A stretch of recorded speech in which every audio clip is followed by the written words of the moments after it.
자, 여러분, 탕자의 교회에서 사실은 대부분 많은 분들이 큰 둘째 아들을 주제로 삼습니다. 그런데 사실은 오늘 성경에서 말씀하고자 하는 내용은 둘째 아들이 아니라 큰 아들에 대해서 이야기를 하고 있어요. 그 이유가 뭐냐면 오늘 누가복음 15장 1절로 2절에 보면 예수님께서 뭐라고 말씀하시냐면 이렇게 말씀하시잖아요. 모든 세리와 죄인들이 말씀을 들어 가까이에 나오니 바리새인과 서기관들이 수군거려 이르되 이 사람이 죄인을 영접하고 음식을 같이 먹는다 하더라. 예수께서 그들에게 이 비유로 이르시되 이렇게 이야기합니다. 그러면서 비유로 세 가지 비유를 말씀하시면서 여기에서 큰아들은 여기에 바리새인들과 서기관들, 그 다음에 여기에서 탕자는 세리와 이 죄인들을 이야기하고 있는 것입니다. 자, 여기에서 주님이 말씀하고자 계시는 것은 두 가지를 이야기하죠. 아시는 것처럼 교회 안에 있는 탕자, 집안에 있는 큰아들, 아버지 마음을 모르고 있는 그것도 탕자고, 또 아버지 곁을 멀리 떠난 자도 탕자고, 함께 같이 있어도 아버지 마음을 모른다면 그것도 탕자일 수밖에 없다라고 말씀합니다. 자, 그래서 큰아들은 이스라엘 백성을 이야기하고 작은아들은 이방인을 이야기하기도 합니다. 큰아들은 집안에서 충성하는 성도를 이야기하기도 하고, 둘째 아들은 이제 방황하다가 돌아오는 새 가족들을 이야기하기도 합니다. 자, 그런 가운데서 저와 여러분이 과거에는 우리가 작은아들 자리에 있었다면 이제 우리가 작은아들 자리에서 돌아왔잖아요. 그래서 이제 아버지의 그 은혜를 누리는데, 만약에 여기에서 우리가 이제 큰아들의 자리에 서서 있어도 큰아들의 그 아버지의 마음을 모른다고 하면은 우리가 탕자일 수밖에 없다는 것입니다. 또 이런 이야기가 있습니다. 둘째 아들이 돌아와서 정말 자기가 잘못한 걸 깨닫고 아주 열심히 살았습니다. 그런데 그동안 자기가 아버지 유산을 다 허비했잖아요. 그것을 채우려고 먼 타국으로 또 다시 나갑니다. 그래서 아버지가 야 가지 마라 하니까 아니요 아버지, 내가 아버지 재산을 다시 좀 회복시키겠습니다 하고 가서 열심히 이제는 정신 차려서 타국에 가서 열심히 돈을 모았습니다. 그리고 나서 아버지한테 돈을 허비한 돈 몇 배로 벌어가지고 이제 나름대로의 성공했다고 금이환영하고 돌아왔는데 그 아버지님이 돌아가신 겁니다. 그 아버지는 돌아가셨어요. 그러면 이 아들도 탕자. 그래서 지금 그 이야기를 하고 있는 것입니다. 자, 그런데 오늘 여기서 저는 큰아들의 문제를 가지고 이야기를 나누려고 합니다. 첫째 21절 우리 같이 한번 읽으십시다. 문제가 왜 생겼는가? 이 큰아들에게 어떤 문제가 있었는가? 자, 시작. 아들이 이르되 아버지, 내가 하늘과 아버지께 죄를 지었사오니 지금부터는 아버지 아들의 일컬음을 감당하지 못하게 있나이다 하니. 자, 둘째 아들이 돌아와서 지금 돌아오는 것이 문제입니다. 더군다나 우리가 잘 아신 것처럼 아버지의 재산을 가지고 나가서 창기들과 허비해버리고 거지가 되어서 돌아오는데 그래서 문제가 발생했습니다. 만약에 나가서 돈을 벌고 성공해서 야곱처럼 나름대로의 가족을 이끌고 많은 금이환영한다면은 그래도 과연 이 형이 이렇게 반대했을까? 근데 동생이 살아서 돌아오는데 문제. 아버지는 기뻐하는데 형은 지금 문제가 생겼다 그 말이. 자, 큰아들은 장자로서 듬직하게 책임감을 가지고 부모님을 모시고 살면서 열심히 나름대로 살고 있습니다. 나름대로 큰아들은 아버지를 속썩이지 않았고 자기에게 맡겨진 일을 묵묵히 잘 수행하고 살았습니다. 한편으로는 어쩌면 그 동생이 먼 타국에 재산을 가지고 나가서 재밌게 살고 있는 그 모습이 부러워할 수도 있었죠. 차라리 자기도 늘 동생처럼 집을 떠나가고 싶었고 늘 가서 자기도 그렇게 멋있는 인생을 한번 살고 싶은 그런 마음도 있었겠죠. 자, 그런데 집을 나갈 때 큰 동생이 아버지 유산을 가지고 멀리 나가면서 다시는 안 올 것처럼 영원히 오지 않을 것처럼 하고 갔는데 그놈이 지금 왔단 말이에요. 그것도 그놈이 완전히 거지도 상거지 돼가지고 지금 돌아왔단 말이죠. 여러분에게 묻겠습니다. 작은 아들이 돌아와야 하는가, 돌아오면 안 되는가? 이렇게 동생이 지금 아버지의 유산을 가지고 나가서 다 탕진해버리고 완전히 알거지 돼, 거지 돼, 상거지 돼가지고 지금 돌아오는데 와야 됩니까? 오면 안 됩니까? 예? 와야 됩니까? 여러분 참 마음이 너그러우십니다. 나는 절대 오면 안 됩니다. 쥐고 가지고 나가버렸는데 이게 부모와 자식의 차이입니다. 그러니까 아버지는 뭐예요? 돌아오기를 원하는데 거지여도 좋다. 사람한 데서 돌아와라라고 하는 것이 아버지의 마음이잖아요. 그런데 여기에 형은 뭐라고요? 너희 시끼 오면은 안 돼. 무슨 낯짝을 오려고. 네가 가서 그 돈 가지고 와서 뭐하고 왔는데 다 허랑방탕했는데 바로 그렇게 무슨 낯짝으로 집에 들어오려고 안 된다는 겁니다. 그런데 이 안 된다고 꽉 잡혀 있는데 지금 이 아들이 동생이 지금 왔다는데 이게 문제가 되는 겁니다. 성질 나요, 나요? 성질 나죠. 여러분들이 아까 돌아와야 된다고 이야기한 것은 부모의 입장에서고 부모가 아니라 여러분 형제 입장에서 한번 보자고요. 돌아와요? 오면 돼요? 안 돼요? 성질 나요? 나요? 성질 나요. 오면 성질 나죠. 왜 성질 납니까? 단지 이 아들이, 큰아들이 아버지의 재산을 허비했기 때문에 성질 난 겁니까? 아버지의 재산을 가지고 나가서 다 허비했기 때문에 지금 성질 난 겁니까? 아니면 이놈이 와가지고 내 몫을, 내 것을 다시 뭐 할까 봐서? 뺏길까 봐서. 뺏길까 봐서 성질 나는 거지. 그죠? 아니 뺏길까 봐서 성질 나는 거지. 그런데 아버지는 뭐라고 이야기해요? 다 내 것이 네 것이고 네 것이 네 것이고 내가 네 몫은 따로 떼어놨어. 걱정 마. 그런데도 지껏 뺏길까 봐서 성질 나는 겁니다. 자, 오늘 여기서 이 큰아들은 나름대로의 여러분 착하고 성실한 아들 아니었습니까? 29절 한번 보십시다. 얼마나 성실한가요? 자, 29절 시작.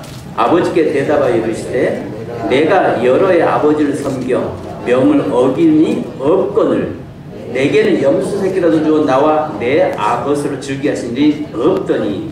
자, 여기서 보니까 뭐라고 이야기하냐면 이 아들은 정말 성실했어요. 정말 착했어요. 아버지 속 한 번 썩인 적이 없어요.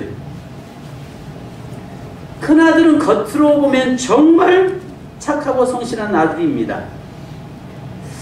자기는 최선을 다하고 있다는 것입니다. 자기는 아버지의 재산을 잘 관리했다는 것입니다. 자기는 아침부터 저녁까지 정말 열심히 일했다는 것입니다. 그러면서 여기에서 염소 새끼 한 마리도 축내지 않았다는 것입니다. 그만큼 이 아들은 나름대로 자신있게 이렇게 살았다라고 이야기합니다. 자, 그런데 예수님께서 이 비유를 통해서 강조하시는 건 단순히 착한 행동이 아니라는 것입니다. 예수님께서 이 비유를 통해서 우리에게 말씀하시는 것은 아버지의 마음을 이해하는 것이 더 중요하다는 것입니다. 어떻게 살았냐가 중요한 것이 아니라 아버지의 마음이 무엇이냐를 바로 볼 수 있는 것이 중요하다는 거예요. 내가 어떻게 신앙생활을 하는 것이 중요한 것이 아니라 하나님과 나의 관계가 어떤 관계에 세워져 있는가가 중요하다는 거예요.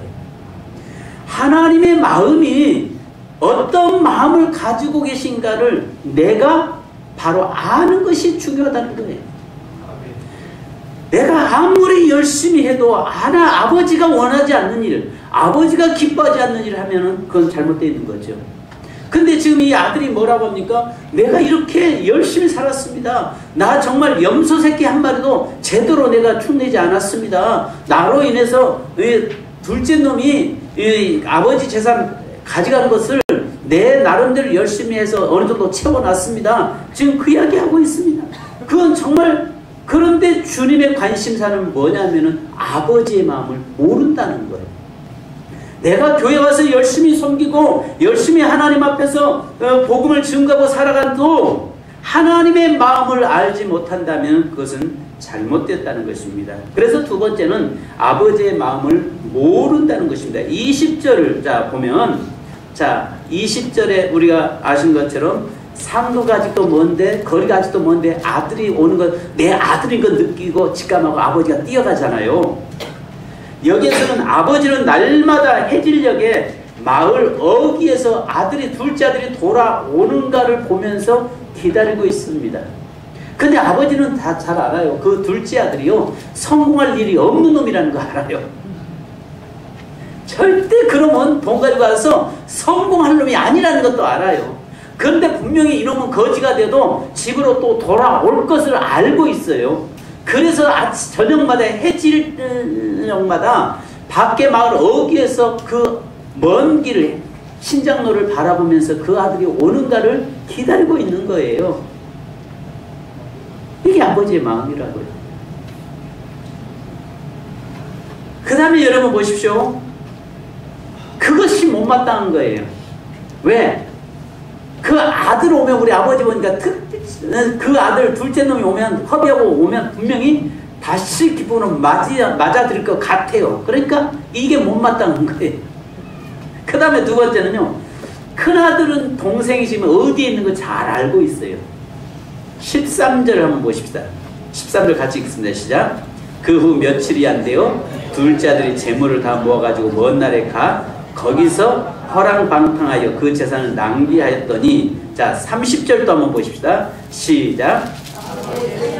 장녀들과 함께 삼켜버린 이 아들이 돌아오매 이를 위하여 살찐 송아지를 잡으셨나이다. 여기에서 보면은 이 아들의 동생이 지금 뭐 하고 있다는 거 알아요? 몰라요? 알아요. 장녀들하고 앉아 놀아나면서 있는 재산 다 허비하고 있다는 것도 알아요. 아버지는 밖에서 해질녘에 밖에 어귀에서 기다리고 있는데, 이 큰아들은 그 아들의 동생이 지금 어디서 뭐 하고 있다는 거 알고 있어요. 그러면 본인이 가든지 아니면 누구를 시키든지, 지금 아버지가 이렇게 너를 기다린다, 빨리 와라 하고 가서 멱살이라도 잡고 끌고 와야 되는 거예요? 되는 거예요? 알고 있어요. 알고 있는데 뭐 해요? 그럼 오면 안 되는 놈이죠. 오면 안 되죠. 아버지가 어떻게 하든 말든, 아버지가 울고 계시든 말든, 나는 뭐만 하면 돼요? 그놈이 안 오기만 하면 되는 거예요. 오면 안 되는 거예요. 이게 지금 문제예요. 그러니까 자신이 그 아버지의 마음을 조금만 안다면, 아버지 걱정 마십시오. 내가 어디 있는 거 내가 압니다. 그놈이 지금 어디서 소문 들려온 이야기가 어디에서 지금 뭐 하고 있다는 거 내가 잘 알고 있습니다. 내가 다녀오겠습니다. 아니면 어떤 사람을 시켜서 갔다가 데리고 옵시다. 아버지 아니면 저하고 같이 가서 좀 설득해서 데리고 옵시다. 이렇게 해야 되는데, 알고 있음에도 불구하고 아버지는 날마다 눈물 훔치면서 돌아오기를 기다리고 있는데도 여전히 이 아들은 외면하고 있어요. 단지 그 아들이 돌아오면 안 된다고 하는 것만은 가지고 지금 거기에 사로잡혀 있어요. 왜? 그 아들이 와서, 동생이 와가지고 자기 몫을 뺏어갈까 봐서 그거에만 전전긍긍하고 있는 그의 모습을 보게 됩니다. 그래서요, 여러분, 이런 아들에게 기쁨이 있겠어요? 이 아들은요, 열심히 섬기고 헌신하고 봉사를 하지만 기쁨이 없는 겁니다. 큰아들은 아버지의 집을 섬기하는 곳, 일해하는 곳으로 생각했습니다. 자신은 아버지를 섬겼지만 그것이 의무였지 사랑은 아니었습니다. 동생이 돌아올 때 아버지가 기뻐하는 모습을 보고 오히려 분노해요. 송아지 잡는 것을 가지고 분노해요. 여러분, 절대 이 아들이 동생이 돌아오면 안 되는 둘이 있죠. 첫째는 송아지가 돌아오면 안 되고, 왜 송아지 죽잖아요. 그러니까 안 되고, 형도 돌아오면 안 된다는 것입니다. 그러니까 그런 마음을 가지고 있으니까, 아버지의 마음을 모르고 있으니까 열심히 하긴 하는데도 기쁨이 없는 거예요. 오늘 우리가 신앙생활 하면서 하나님의 마음을 모르면요, 열심히 내가 봉사하고 충성하고 헌신해도요, 기쁨이 없어요. 하나님의 의도가 무엇인지를 알고 우리가 행동하고 하나님을 섬기고 나가야 되는 것입니다. 그러니까 여러분 여기서 29절에 보면, 자, 여러 해 아버지를 섬겨 명을 어김이 없거늘이라고 이야기합니다. 아버지와의 사랑의 관계가 아니라 주인과 종의 관계로 여겼다는 것을 보여줍니다. 그는 아버지의 집을 즐거운 것이 아니라 해야 할 일을 충실히 감당해야 하는 것이라고 생각합니다. 하나님의 집은요, 즐거운 곳이 되어야 합니다. 교회는요, 즐거움 있는 곳이 되어야 됩니다. 교회는요, 부담이 가면 안 되는 거예요. 사역에 부담이 가도 안 되고, 어떤 일을 할 때 좀 부담스러우면 안 돼요. 좀 뭐랄까, 기쁨으로, 즐거움으로 우리가 감당해야 될 줄 믿습니다. 그래서 우리 세민교회가요, 그래서 오늘 우리 표가 뭡니까? 이쪽에 보면 하나님을 기쁘시게 유대에게 기쁜 소식을, 교회 생활을 기쁘게 즐겁게. 그러니까 우리의 신앙생활이 좀 즐거워져야 될 것입니다. 아멘. 그래서요, 교회는요, 곳간에서 인심 나잖아요. 곳간에서 인심 납니다. 그래서 교회는요, 점심시간에 인심 납니다. 아마 우리 교회 점심 정말 맛있게 헌신하는 우리 권사님들, 집사님들을 통해서 성도님들의 그 수고로 인해서 늘 식탁이 풍성합니다. 그런데 이제 이 꽃필 때 우리 성도들을 한번 좀 야외 좀 나갈 수 있는 시간들이 좀 많이 자주 좀 있으면 좋겠어요. 목장별로도 나가고 각 기관별로도 나가고 가서 같이 함께 즐기고 함께 누리고 함께 기뻐할 수 있는 그런 모습이 좀 있기를 원합니다. 자, 이제 아버지 집에는요, 많습니다. 둘째 아들이 와도요, 충분합니다. 그래서 여기 보면 요한복음 14장 2절에 내 아버지 집에 거할 것이 많다. 있을 것이 많습니다. 그리고 로마서 10장 12절에 보면요, 우리 한번 같이 로마서 10장 12절, 자, 같이 한번 읽으십시다. 시작. 주께서 모든 사람의 주가 되사 그를 부르는 모든 사람에게 부유하시도다. 그의 부르는 받은 이방인이든 택한 백성이든 간에 하나님의 부르심 앞에서는 그분에게는 부유함이 있다는 거예요. 그러니까 이 아버지 집에는 부유해요. 그 부유함이 있기 때문에 그 아들이 다 잃어버리고 와도 넉넉하다는 겁니다. 큰 아들에게도 넉넉하고 이 둘째 아들에게도 넉넉합니다. 마지막으로, 자, 지금 정신 좀, 자, 여기다 저 집중하세요. 자, 세 번째는요, 가족이라고 하는 것입니다. 가족. 이 말에 좀 시간을 가더라도, 자, 집중하십시다. 아버지와 함께 하는 것인데요, 작은 아들도 함께 하지, 아버지는요, 그 아들들과 함께 하는 것이었습니다. 근데 작은 아들은요, 함께 하지 못하고, 큰 아들도 몸은 함께 있어도 마음은 함께 하지 못하는 가족이 하나 되지 못해 있었다는 것입니다. 16절에 보니까 한 종을 불러서 무슨 일이냐라고 물어보니까 여기에서 물어보잖아요. 그럴 때 이 26절에 그러죠. 26절에 한 종을 일하고 돌아오니까, 큰아들이 돌아오니까 막 풍악소리가 들리고 잔치소리가 들리니까 무슨 소리야? 무슨 일이야? 집에 갑자기 무슨 일 있어? 하고 종을 불러서 보니까 종이 뭐라고 합니까? 자, 27절, 자, 같이 보십시다. 자, 27절 읽습니다. 시작. 대답하되 당신의 동생이 돌아왔음에 당신의 아버지가 건강한 그를 다시 맞아들이게 됨으로 인하여 살찐 송아지를 잡았나이다. 자, 이 종은 뭐라고 해요? 당신의 동생이 돌아왔고 당신의 아버지가 그 건강한 아들을 돌아와서, 이 종은 그 가정을 뭘로 보고 있어요? 가족으로 보고 있어요. 가족으로. 그죠? 당신의 아버지가, 당신의 동생이 당신의 아버지가 이렇게 가족으로 보고 있어요. 그런데 자, 보십시오. 여기에 30절. 자, 30절을 한번 여러분, 여기에 중요한 의미를 가지고 있어요. 같이 읽습니다. 시작. 아버지의 살림을 창녀들과 함께 삼켜버린 이 아들이 돌아오매 이를 위하여 살찐 송아지를 잡으셨나이다. 자, 당신의 동생이 돌아왔으면 당신의 아버지가 나와서 가족으로 이야기하고 있는데, 그는 30절에 보니까 아버지의 살림을 창녀들과 함께 삼켜버린 이 아들이 돌아오매 이를 위하여 살찐 송아지를 잡으셨나이다. 여기에서 큰아들이 동생에 대한 이해가 나오는데요, 이 원문에 보면 이렇게 말합니다. 호 히오스 수 후토스. 이 말이 무슨 말이냐면 나의 동생이 아니라 당신의 아들이라. 아버지의 아들이 아니라 당신의 아들이라고 해요. 아버지를 당신이라고 해요. 당신이 이렇게 나오는 거예요. 그러니까 아버지의 아들이 돌아왔습니다가 아니라, 그러니까 가족이 아니라는 거예요. 여기에서 뭘 이야기하냐면 당신의 아들 이 사람이라고 이야기해요. 당신의 아들 이 사람이 돌아왔을 때 당신은 뭐 했다?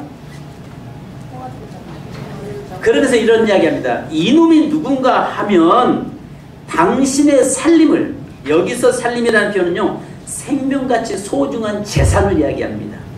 그러니까 이놈이 돌아온 것은 당신의 생명까지 귀하게 여겼던 그 재산을 다 허비해버리고 돌아온 놈입니다. 그 말이에요. 그래서 이놈은 당신의 생명이 소중한 재산을 장녀들과 허비해버린 나쁜 놈입니다. 그 이야기입니다. 당신이 지금 환영하고 있는 당신의 이 아들이 누군지 알고 있습니까? 그 이야기예요. 이게 원문에서 그래요. 그러니까 아버지가 아니라 아버지의 아들이 돌아온 것이 아니라 당신의 아들, 그러니까 내 동생이 아니라는 거예요. 그러니까 뭐냐면 우리는 가족이 아니라는 거예요. 그러니까 당신이 지금 환영하고 있는 저놈이 누군지 압니까? 라고 이야기하고 있는 거예요.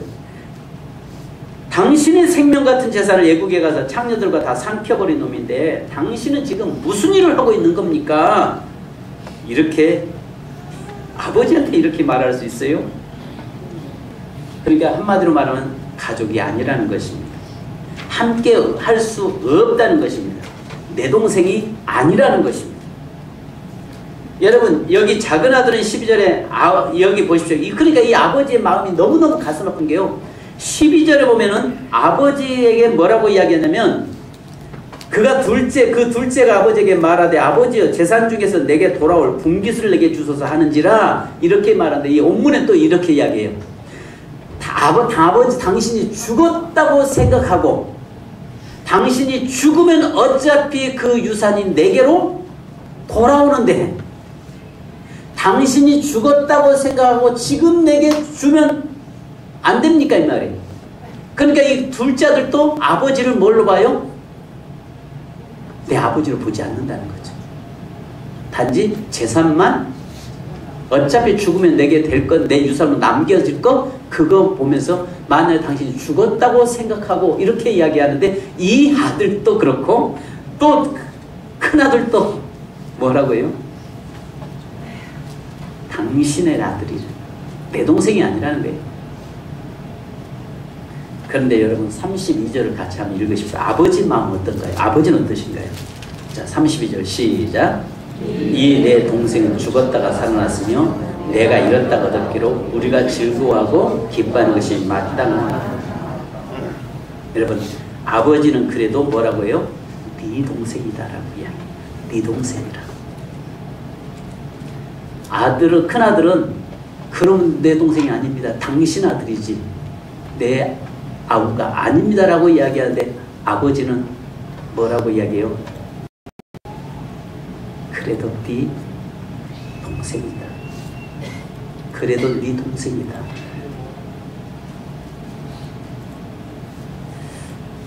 사랑하는 성도 여러분, 만약에 이 동생이 사업에서 성공해서 돌아왔을 때 이랬을까요? 내 동생이라고. 내 동생도 성공했다고. 내 동생이 정말 성공하였다고 떠들고 난리 쳤을 거 아니에요. 이놈이 아버지 재산 가지고 나갈 때부터 내가 알아봤습니다. 그러지 않았겠어요? 저와 여러분의 삶이 지금 현재 우리가 신앙생활하면서 아버지의 마음을 1%라도 헤아릴 수 있다면, 하나님의 의도가 무엇인지를 우리가 알 수 있다면, 이 아버지는 잘하신 것처럼 하나님을 말씀하시는 거잖아요. 하나님이 원하는 것은 그 죽었다가 살아서 돌아오는 것이 기쁨이라는 것입니다. 바로 그가 돌아와야 될 자가 네 동생이라는 것입니다. 네 형제라는 것입니다. 네 가족이라는 것입니다. 그렇기 때문에 그를 돌아오는 것은 당연히 기쁨으로 맞아들여야 되고, 기쁨으로 그들을 얼싸 안아야 된다는 것입니다. 그리고 네가 나가서 더 잔치를 벌이고 네가 더 그 일을 행해야 된다라고 말씀하고 있는 것입니다. 성도 여러분, 오늘 우리 세민교회가 이 큰아들의 모습이 되지 않기를 원합니다.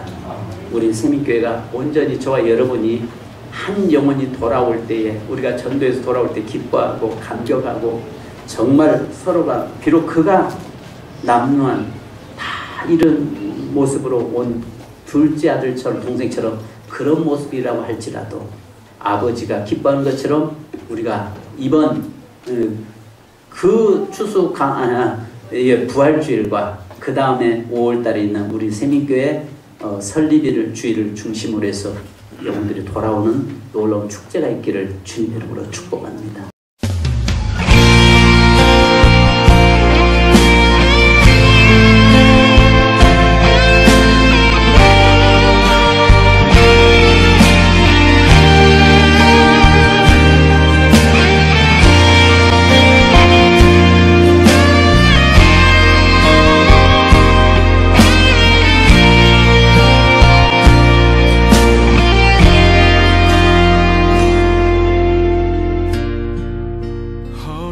수